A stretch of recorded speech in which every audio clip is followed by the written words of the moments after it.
We stayed at the house through several rounds of treatment, and we were here often enough that Latoya's memory of the house is that even though it was a stressful time, she was able to be a kid. And she invited me here today for the open house and the bake sale, the annual bake sale. And as we were walking through, I was just so impressed with all of the community rooms and the games and places for kids to play. And she said, "Mom, this is what I remember." And she said, "What do you remember? What do you like about the house?" And I said, "What I like about the house is you can feel the love in this house. The community involvement, it's great, it's everywhere. But it just permeates love. You feel relaxed, you feel peace, and it's just a respite from what families are going through." I remember that for myself, and I'm so glad that that's still true today. You can just feel it in this house. My husband and I, we were both working. We were both employed, but just not having to worry about having a place to stay to pay for it, and to be close to where our son Matthew was being treated. All those things, the financial factor, the comfort factor, the welcoming. Everybody was so welcoming. And you come here, and your other children, we had 3 other children. Latoya, how old were you at the time? 8 when we stayed here and 9 when he passed. Okay, so my other kids were 8, 10, and 12 because they're all 2 years apart, and they loved it here. And it was a blessing. We spent a Christmas here. It was a blessing to be able to have your family together, and that's what this place provided.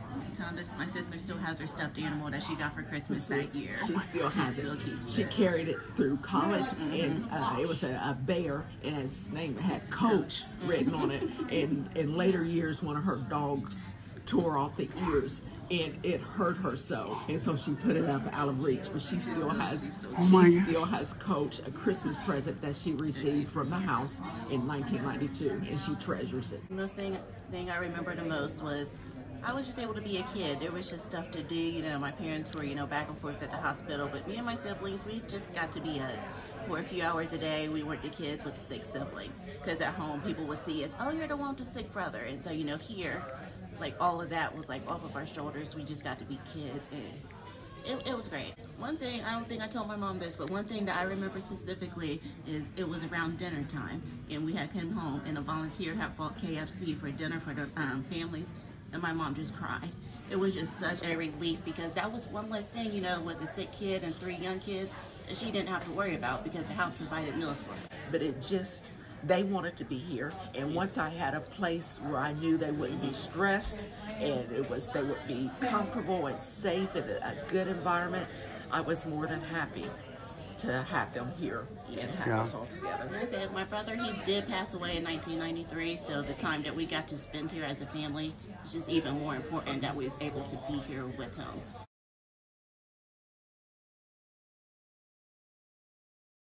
I actually love it. When I come in here, it feels like home. It's just so comfortable. I do the Go-Getter program where I come in and clean the rooms. So just being able to prepare that nice space that the families need, and I know what it feels to be able to stay in those rooms, that's what I really love.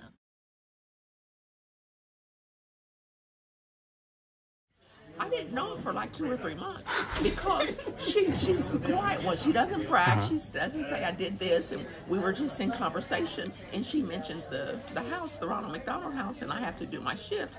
And I'm like, "Wait, what?"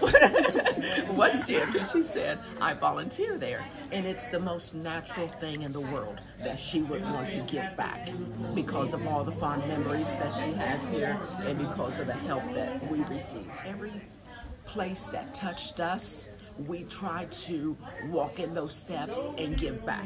So I knew that she would give back. And if my other children they don't live here. Well, the one does, but they give back as they can. So I'm not surprised, but I'm very proud of the fact that she chooses to give back.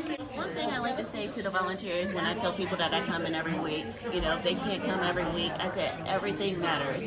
People come in, whatever you can do to engage the families. They do like group socials, game nights. Just come sit with them. Like, that is important. You don't have to be here every week to make a difference. To the donors, first of all, I would say such a heartfelt thank you. The money, the time, your support, everything that you give impacts families in such a positive way. It makes such a big difference. Please continue to support and that support has been going on for 30 years now. We used the home in 1992. That's when we needed it. And I'm so proud of the community for keeping it going, making it better. This expansion is just awesome. Unfortunately, it's needed. You know. We wish we didn't have sick children, but we do, and you are here for them. You are here for them, and you are here for their families. And I, as a mother that needed that, and on behalf of all the other ones, my family, I thank you.